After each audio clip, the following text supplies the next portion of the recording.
हरे कृष्णा। सभी भक्तों का स्वागत है आज की कथा में। पहले हम मंगलाचरण करते हैं।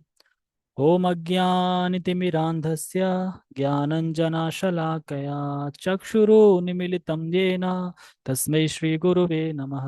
श्रीचैतन्यमनोभीष्टं स्थापितं येन भूतले स्वयं रूपः कदा मह्यं ददाति स्वपदान्तिकम्।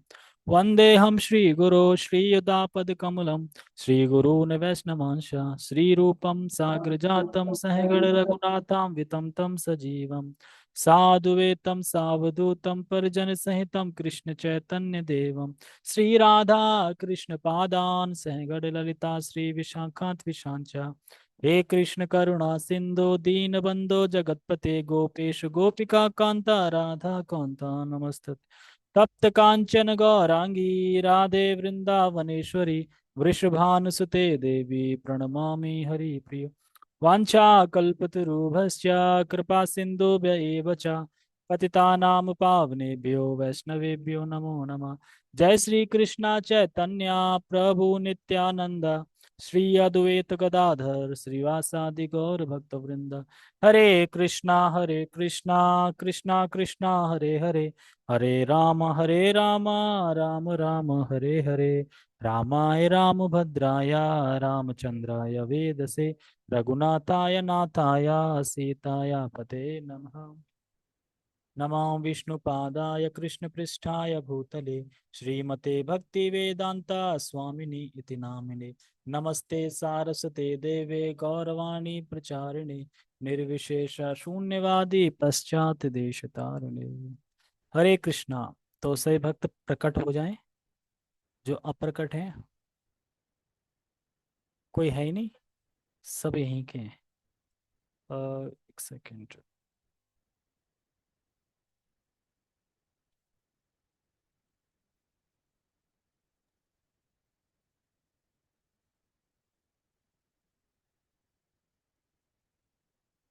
कौन बोला?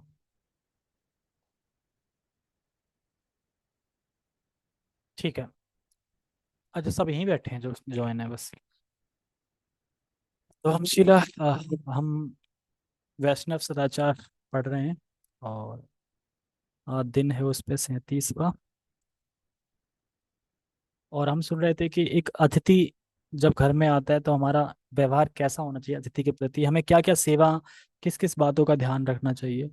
और अब जो हम चर्चा करेंगे वो चर्चा है कि अगर हम अतिथि हैं, हम किसी के घर जा रहे हैं, तो हमारा कैसा व्यवहार होना चाहिए उसके प्रति, जिसके घर हम जा रहे हैं। हमारी डिमांड कितनी होनी चाहिए, हमें क्या क्या करना चाहिए, क्या क्या नहीं करना चाहिए, ये सब चीजें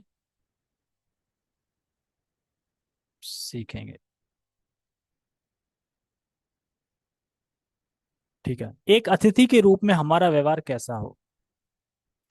कहीं भी एक वैष्णव अतिथि का व्यवहार अत्यधिक सभ्य होना आवश्यक है। वैष्णव अतिथियों के लिए कुछ सामान्य नियम इस प्रकार है। तो कुछ नियम बताए गए हैं, सामान्य नियम है बिल्कुल, जो कि सबको करने चाहिए। भक्त तो करते ही हैं, हर किसी को करने चाहिए। यदि निमंत्रित अतिथि है तो बुलाए गए निर्धारित समय से अधिक समय तक वहां ना रुकें। उदाहरण अर्थात यदि भोजन के लिए बुलाए गए हों तो कुछ समय विश्राम के लिए रुक सकते हैं, परंतु अधिक समय तक रुककर अन्य को कष्ट ना दें। अगर हम अतिथि बन के किसी के घर जा रहे हैं, मान लो कि हम पीछे गए थे, हिमांशु प्रभु जी के घर गए थे, तो बिन बताए गए थे। मतलब उनकी सिस्टर को पता था, लेकिन उनको नहीं पता था, बाकी फैमिली को। तो हम पहुंच गए थे, तो बिन बुलाए पहुंचे, बिन बुलाए हम गए थे, तो हमें ज्यादा कष्ट नहीं देना चाहिए, मतलब ज्यादा देर रुकना नहीं चाहिए। कि हम जितना देर रुकेंगे वो कुछ ना कुछ प्रिपेयर करेंगे खिलाने के लिए, है ना। इंगेज रहेंगे, टेंशन एक रहती है ना, अब अतिथि आए तो कुछ खिलाना है ये सब। और आप जितनी जल्दी वापस आ जाएंगे उतनी जल्दी की टेंशन खत्म हो जाएगी। रहेगी नहीं रहेगी कि आप चले गए तो अब फ्री हो जाएंगे घर पे। मान लो किसी को कुछ काम करना होगा तो वो होल्ड हो जाएगा उनका हमारे आने से। तो इसीलिए यहाँ पे कह रहा है कि अगर आप निर्धारित समय करके गए हो, जैसे आपने 2 बजे का टाइम दिया और मैं भोजन करूंगा, तो आप 2 बजे पहुंचे, भोजन करें और थोड़ी देर रेस्ट करें और फिर वहां से वापस आ जाए। ज्यादा देर रह के उनको कष्ट नहीं देना, क्योंकि जितना आप रहोगे उतना उनको मतलब बिजी रहना पड़ेगा आपके संग में। और तो वैसे तो अतिथि को आए तो सामने वाले को सेवा करनी चाहिए, लेकिन एक अतिथि का भी बता रहे हैं कि आप अतिथि बन के जा रहे हो तो आपके क्या कर्तव्य हैं। समझे, तो दोनों का मैचिंग हो जाएगा ना। मान लो एक के लिए अतिथि सेवा करनी चाहिए, बहुत, अब वो लगाई है, अतिथि अब खूब मजे काट रहा है। ऐसा नहीं, अतिथि के लिए भी है, वो ज्यादा दिन ना रुके। ठीक है। दूसरा है, आमंत्रित स्थल पर अपनी इच्छा से किसी दूसरे व्यक्ति को साथ ना ले जाए। चल रहे हो यार, एक दोस्त के यहाँ जा रहे हैं या किसी ने बुलाया रिश्तेदार में, चल रहे चलो। ऐसे नहीं किसी को संग ले लिया और कर लिया, उसने प्लान किया था कि एक लोग आएंगे या दो आएंगे, चलो पांच आएंगे, है ना। और उस हिसाब से अरेंजमेंट किया, आप पहुंच गए सात को लेके, दो बढ़ गए। अब उसके लिए उसके पास बिस्तर नहीं है, उसने तो अरेंज किया था पांच का, तो दिक्कत होगी कि नहीं होगी उसको। तो इसीलिए अगर ऐसा हम कर रहे हैं तो उसको इन्फॉर्म करना चाहिए कि मेरे संग हमारी तरफ से इतने लोग आ रहे हैं, ताकि वो अरेंजमेंट उतना कर सके। ठीक है।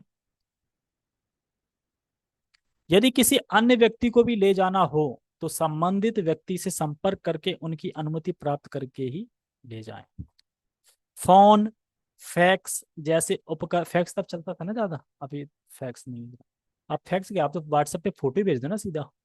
पहले फैक्स क्या था, फोटो जाती थी इधर, इधर से पन्ना फैक्स होगा, उधर पन्ना पहुंच जाएगा, उधर निकल जाएगा पन्ना वैसे ही। और अब तो व्हाट्सएप भेजो उधर, वो डायरेक्ट ही देख लेगा, है ना। ईमेल भेज दो तो ईमेल ही चल पड़ी है ना। लेकिन उस टाइम पे फैक्स था तो फैक्स लिख रहे हैं। फोन, फैक्स जैसे उपकरणों का उपयोग करने की अनुमति लेने पर उनका उपयोग करने के पश्चात उनकी राशि बिल्कुल न दें। तो बता रहे हैं अगर किसी घर में फैक्स है, आपने उपयोग किया है, तो उसकी राशि भी देनी चाहिए हमको। हमने आपका यूज किया है ना, तो यही उसमें बता रहे हैं। उपयोग करने के पश्चात उनकी निर्धारित धनराशि अवश्य दें।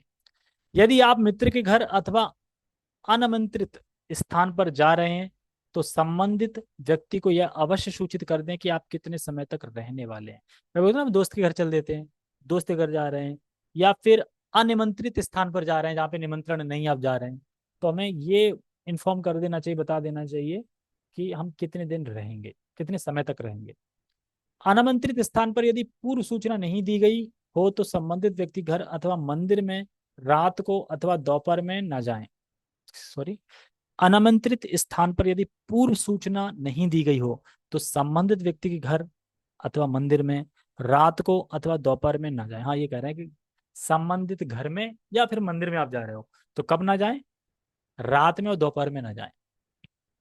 दोपहर में रेस्ट करते हैं और दोपहर में टेम्पल भी बंद रहता है, और रात में भी नहीं जाना चाहिए, रात में सो रहे हैं आप, डिस्टर्ब करोगे सबको, है ना। यह समय संबंधित व्यक्ति या भगवान के विश्राम का समय होता है, तो टेम्पल बंद है तो भगवान विश्राम करते हैं तो नहीं जाते। यदि किसी के घर कुछ दिन तक निवास किया हो, यदि किसी के घर कुछ दिन तक निवास किया हो तो कृतज्ञता स्वरूप उन्हें कुछ उपहार प्रदान करें। यानी जो अतिथि बन के आ रहा है, जो उसका सत्कार कर रहा है, उसी का सारा कर्तव्य नहीं है, जो अतिथि बनकर उसका भी ज्यादा दिन रहे तो उसे उपहार भी देना चाहिए जाते समय। यहाँ उल्टा होता है ना, हमें मिलता है उल्टा, है ना। हम रह के भी आते हैं, खाते भी पीते भी, संग में मिल भी जाता है, लेकिन हमें देना चाहिए कुछ। भगवत गीता रख ले करें बैग में भी, पकड़ा दिया करेंगे। ठीक है, तो उपहार देना चाहिए। अब अगर आपके घर पे कोई वैष्णव सन्यासी गुरु भक्त आ रहे हैं तो क्या करना चाहिए। वैष्णव सेवा करने की विधि। वरिष्ठ वैष्णव सन्यासी तथा आध्यात्मिक गुरु के साथ अत्यंत सावधानी पूर्वक व्यवहार करें। उनके आने के पूर्व ही उनका कमरा स्वच्छ करके आवश्यक वस्तुएं यथा पंचपात्र, तिलक, आईना, गमछा, पीने का पानी, साफ बिस्तर इत्यादि वहां रख देना चाहिए। यानी अगर कोई गुरु महाराज या कोई सन्यासी, आध्यात्मिक गुरु आपके आ रहे हैं आपके घर, तो आपको पहले क्या करना चाहिए, उनका रूम जहाँ वो ठहरने वाले हैं उसको साफ कर देना चाहिए, बढ़िया साफ बिस्तर बिछाने चाहिए, और वहां पे एकदम माहौल बना देना चाहिए, देख के लगे कि स्पिरिचुअल जगह पे आए हैं और एक तरह से ये टेम्पल में ही हूँ मैं, एक तरीके से ना, ऐसा वातावरण बना देना चाहिए। शिला प्रभुपाद जी की फोटो रख देनी चाहिए, है ना, और बाकी सभी चीजें लिखी हैं वो रख देनी चाहिए। यदि संभव हो तो शिला प्रभुपाद रचित ग्रंथों का संचय तथा अगरबत्ती स्टैंड, दिया सलाई, एक फूलों के हार से सुसज्जित भगवान की तस्वीर कमरे में रखें, जिसपे भगवान की तस्वीर हो, फूल चढ़े हो, उस पे रख देनी चाहिए, सब चीजें होनी चाहिए।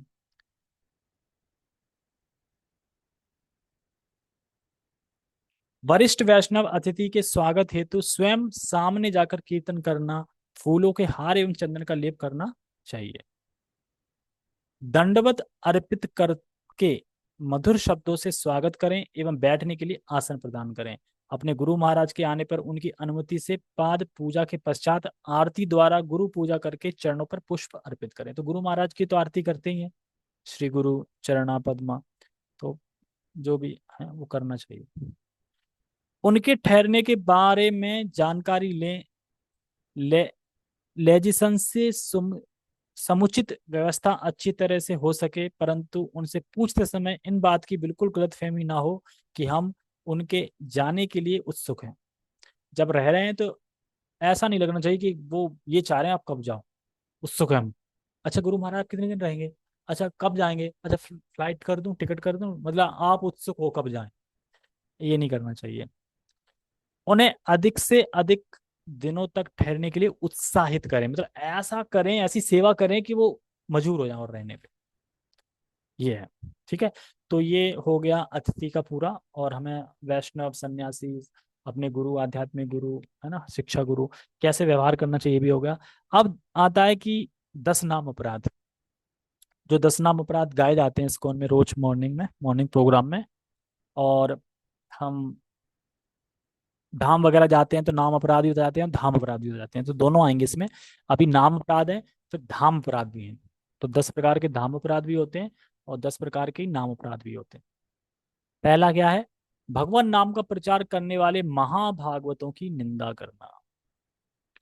देखो जो भी भगवान के नाम का प्रचार कर रहा है उसकी निंदा करना, ये नाम अपराध है। और महाभागवतों, जो महाभागवत हैं, जैसे कि वेद व्यास की निंदा करना शुरू कर दो, अरे वो तो है सामान्य पुरुष थे, ये वो, इस तरीके से। शिव ब्रह्मा आदि देवों के नामों को भगवान के नाम के समान अथवा उनसे स्वतंत्र समझना, ये कौन समझाएगा, क्या मतलब है इसका।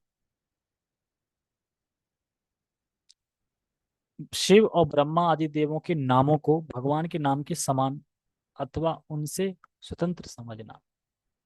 स्वतंत्र का मतलब क्या है, बाकी तो समझ में आ रहा है।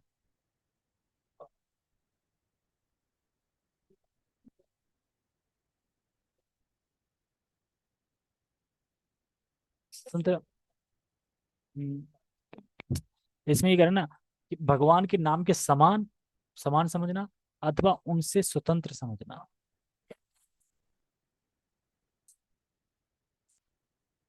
स्वतंत्र का मतलब क्या होता है, अलग भी तो होता है। अलग का मतलब क्या है, भगवान अलग है और एक शिव भी भगवान है वो अलग है। अलग, स्वतंत्र समझना। यहाँ पे जो शिव ब्रह्मा हो गए, एक तो हो गया भगवान के समान समझना, सेम लेवल पे। एक भगवान से स्वतंत्र समझ लेना, मतलब भगवान है ये भी अलग भगवान है, स्वतंत्र अलग भगवान अपने अलग। हाँ ये भी अपराध है, अलग स्वतंत्र समझना। जैसे आप हरे कृष्णा भी कर रहे हो पर आप भोले भी ढाल रहे हो, पता कि ये भी भगवान है, स्वतंत्र अलग समझना, मतलब तो ये नाम अपराध। स्वतंत्र मतलब ये नहीं कि मतलब स्वतंत्र वो अलग हो, स्वतंत्र मतलब अलग हो गया, यहाँ पे अलग समझना। गुरु की अवज्ञा करना, ये ज्यादा करते हैं, गुरु की अवज्ञा करना। गुरु अगर बोले बुक डिस्ट्रीब्यूशन करो तो ना करें, ये गुरु की अवज्ञा है। मैं नहीं बोल रहा हूँ, ये शिल प्रभुपाद जी ही बोल रहे हैं। जोर जोर से बोल रहे हैं, प्रभुपाद लीलामृत में खूब चिल्ला चिल्ला के बोल रहे हैं बुक डिस्ट्रीब्यूशन करो, ये मुझे प्रसन्न करता है, फिर भी नहीं कर रहे हैं हम, तो गुरु अवज्ञा। अगर हमारे पास समय है तो हमें करना चाहिए। क्या होगा, एक दिन ही तो हमारा चला जाएगा, और इससे ज्यादा क्या होगा, लोग नहीं लेंगे और इससे ज्यादा क्या होगा।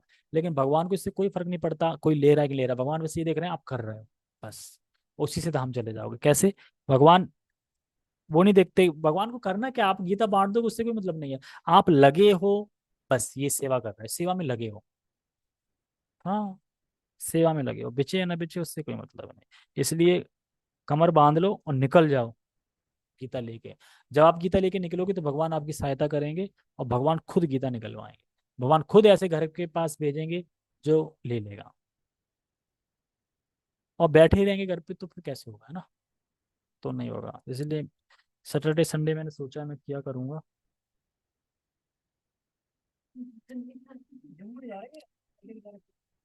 अभी सबकी तबीयत खराब चल रही है, तबीयत खराब चल रही है सबकी, नेक्स्ट वीक में प्लान शायद बने।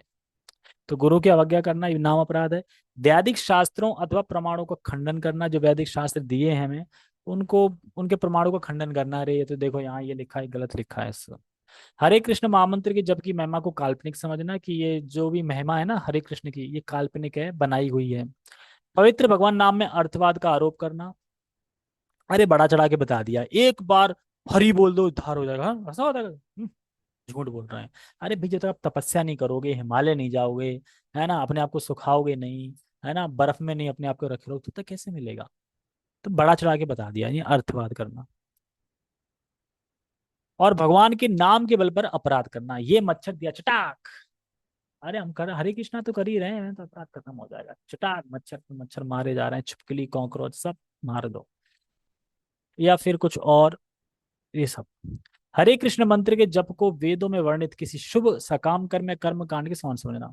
तो हरे कृष्ण मंत्र को कितना समझना, कि हाँ ठीक है, इससे ये एक मनोकामना पूरी हो जाएगी, भी कर्म कांड के समान समझना, शुभ कर्म है, करना चाहिए, नहीं, ये भक्ति प्रदान करने वाला है, प्रेम प्राप्त प्रदान करने वाला है। अश्रद्धालु व्यक्ति को कृष्ण नाम की महिमा का प्रचार करना, जो कृष्ण को नहीं मानता है, द्वेषी है, उनको प्रचार करना, ये भी नाम अपराध है। और 10वां है, भगवान के जप में पूर्ण विश्वास ना होना तथा इसकी इतनी अगाध महिमा सुनने पर भी विषय आसक्ति बनाए रखना। ध्यान पूर्वक जप करना, जप ना करना भी एक अपराध है।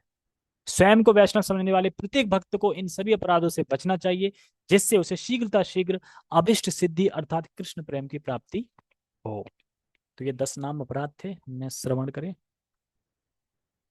अब है आरती। आरती मतलब मंदिर के पास सदैव रहने वाली वस्तुएं, आरती का टॉपिक चलेगा। और आरती में अगर मंदिर के पास हमेशा कौन कौन सी वस्तुएं रहनी चाहिए, मतलब जहाँ विग्रह है वहां कौन कौन सी वस्तुएं उपस्थित होनी चाहिए। चामर होना चाहिए, वनस्पति वानपस वास्पति बोलते हैं, कौन सा बोलते हैं, चामर होना चाहिए। चाव चावल मतलब जो जलाते हैं वो चावल होता है ना, चामर चावल ठीक है, राइस बोलते हो नहीं, तो चामर होना चाहिए। और मोर पंख, घंटी, आचमन पात्र, शंख धोने के लिए पानी से भरा तांबे का लोटा, ढक्कन सहित। आरती करते समय खड़े रहने अथवा बैठने के लिए आसन होता है ना, नीचे पैरों में आसन रहता है। ठीक है, तो ये तो हो गया चीजें। अब आवश्यक सामग्री क्या क्या होनी चाहिए। एक थाली में निम्नलिखित सामग्री ध्यान पूर्वक रखकर वह थाली मंदिर के बाईं ओर रखें। छोटा दीपक, अगरबत्ती एवं पंचदीप जलाने के लिए, माचिस रखें, 3 अगरबत्ती, अगरबत्ती स्टैंड के साथ, घी सहित पंचदीप, 5 दीप, ठीक है, एक अथवा 3 बत्तियों वाला दीपक भी हो सकता है। अर्घ्य अर्पण करने वाला शंख होना चाहिए। सामान्य अर्घ जल वाला एक छोटा तांबे का पात्र होना चाहिए। विसर्जन पात्र यानी अर्घ जल अर्पण करने के पश्चात जल जमा करने वाला पात्र। स्वच्छ वस्त्र अथवा छोटा हाथ रूमाल होना चाहिए। सुगंधित फूलों से भरी छोटी छोटी थाली। और चामर और मोरपंख। मोरपंख केवल गर्मियों के दिन के लिए, तो मोरपंख गर्मियों में सिर्फ करा जाता है, बाकी चामर हमेशा होता है। तो ये तो हो गई आरती की उसमें। अब आचमन पद्धति क्या है, आचमन कैसे करते हैं, आचमन बताएंगे। आचमन हमेशा करना चाहिए जब भी मंदिर में हाथ डालें, हम कर नहीं पाते। पूजा आरती करने के पूर्व स्वयं को शुद्ध करने के लिए आचमन किया जाता है। आचमन के लिए पानी आचमन पात्र में रखा जाता है। एक आचमन पात्र होता है जिसमें हम गंगे चाहे यमुने या गोदावरी ऐसे कर लेते हैं ना, 5 नदियां जो होती हैं, तो वो बन जाता है गंगा जल। एक तरीके से गंगा जल डायरेक्ट हो, डायरेक्ट आचमन कर लो उससे। आसन पर खड़े रहकर आचमन पात्र का पानी चम्मच द्वारा दाएं हाथ की हथेली पर 3 बार डालें। 3 बार, ओके, दाएं हाथ ही है ना सीधा, तो दाएं हाथ से कौन बोल- कोई अनम्यूट है क्या? मुझे पता था कौन हो सकता है, एक ही इंसान होता है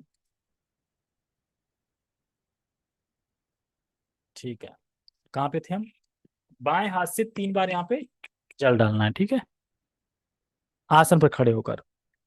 और क्या बोलना है फिर, ओम केशवाय नमः का उच्चारण करके हथेली का थोड़ा जल हथेली के मूल भाग की ओर से प्राशन करें। तत्पश्चात एक बूंद जल लेकर हथेली पर से नीचे छोड़ दें। तो ओम केशवाय नमः ऐसे करके करें, और एक बूंद पानी नीचे छोड़ दें, एक पानी नीचे छोड़ दें। फिर दूसरी विधि क्या है, इस विधि को 2 बार करें, और दूसरी बार ओम नारायण तथा तीसरी बार ओम माधवाय।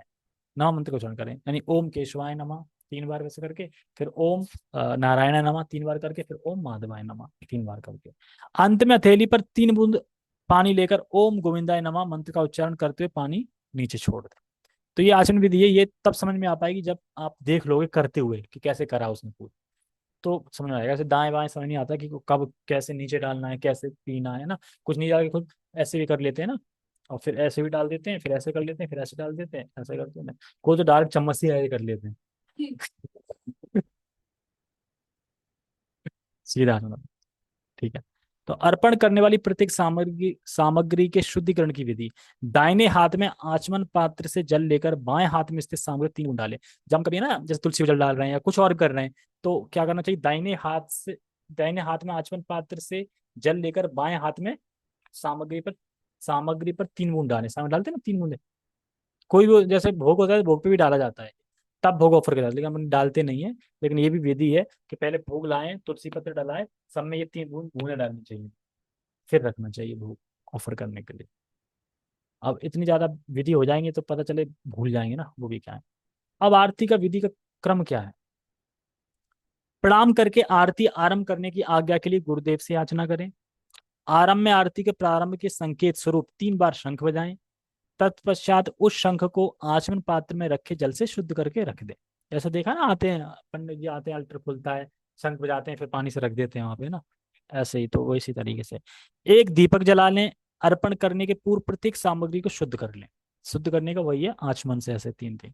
हम श्री गुरुदेव के प्रतिनिधि के रूप में आरती कर रहे हैं। हम इस भावना से तथा उनकी अनुमति लेने के लिए प्रत्येक सामग्री अर्पित करते समय आरंभ में निम्नलिखित क्रिया करें। आसन पर खड़े रहकर बाएं हाथ से घंटी बजाते हुए प्रत्येक वस्तु 3 बार श्री गुरु को, 1 बार परम गुरु श्री प्रभुपाद को व श्री नित्यानंद प्रभु को, 3 बार श्री चैतन्य महाप्रभु को तथा 1 बार श्रीमती राधा रानी को दिखाएं। निम्नलिखित विधि श्री श्री राधा गोपीनाथ मंदिर में स्थित विग्रहों की आरती के अनुरूप है। तो ये राधा गोपीनाथ जो टेम्पल है ना, गोपीनाथ, उसका बता रहे हैं सारा।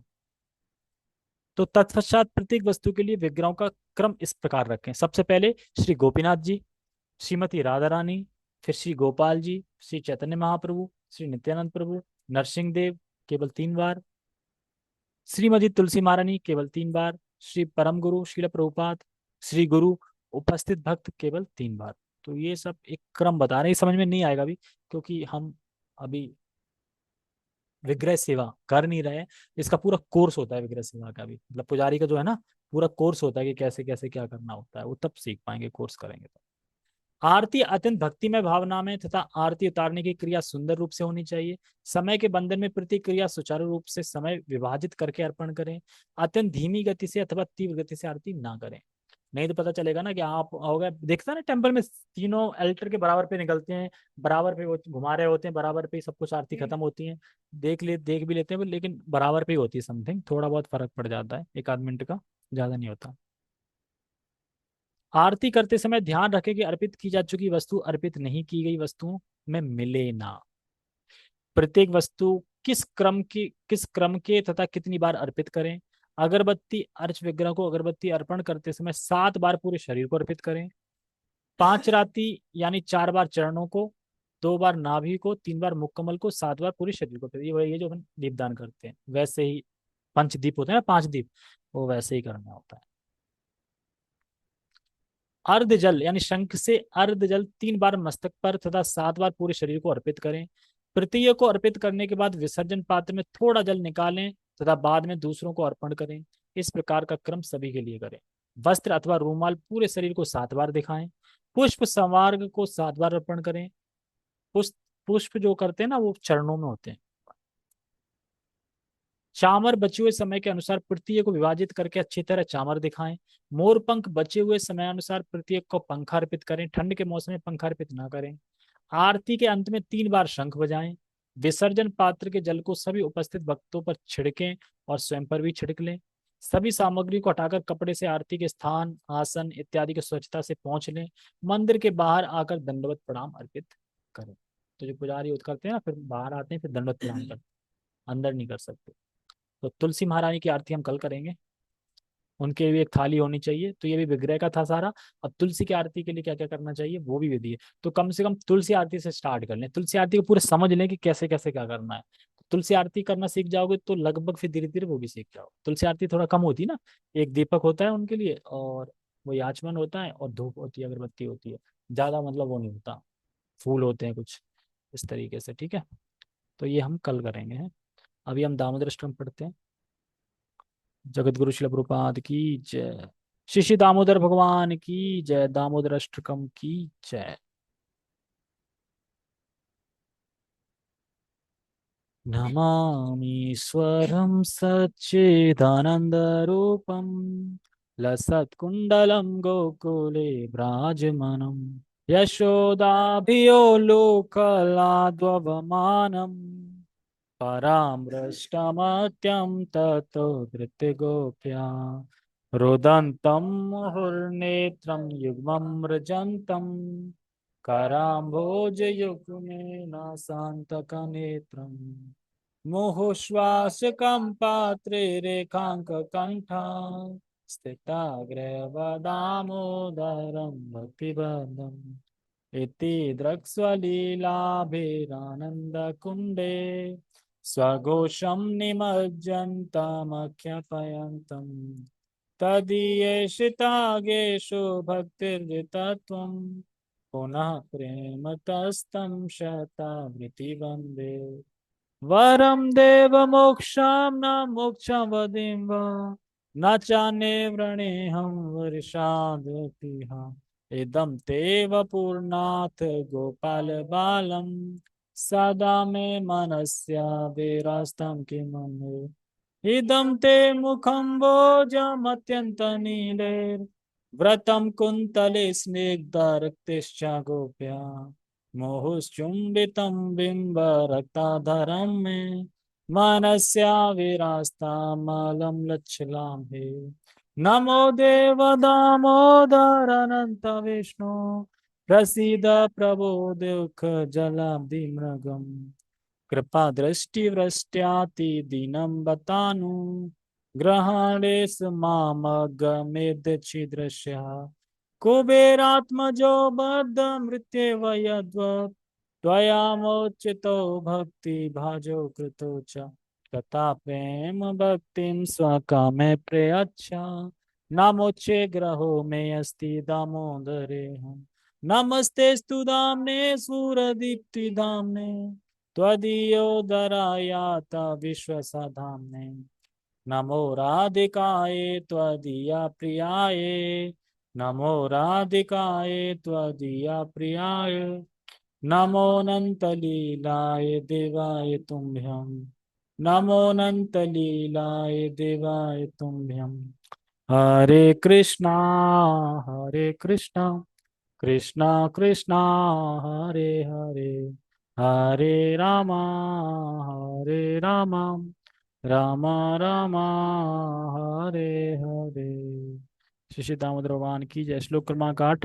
हे देव, प्रकाशमान दीप्ति समूह के आश्रय स्वरूप आपके उदर से उदर में बंधी हुई रज्जु के लिए एवं जगत के आधार स्वरूप आपके उदर को भी मेरा बारंबार प्रणाम है, और आपकी परम प्रेयसी श्रीमती राधिका के लिए मेरा प्रणाम है, तथा अनंत लीला वाले देवादिदेव आपके लिए भी मेरा कोटिशा प्रणाम है। सत्यव्रत मुनि यहाँ पे सबको प्रणाम कर रहे हैं, उनके उदर को भी, रस्सी को भी, श्रीमती राधा रानी को भी, अनंत लीलाओं को भी, देवादिदेव आपके हर चीज को कोटि कोटि प्रणाम कर रहे हैं, ठीक है। ओके, तो हम कल मिलते हैं। जगत गुरु श्रील प्रभुपाद की जय। निताय निताय गौर प्रेमानंदे। हरे कृष्णा।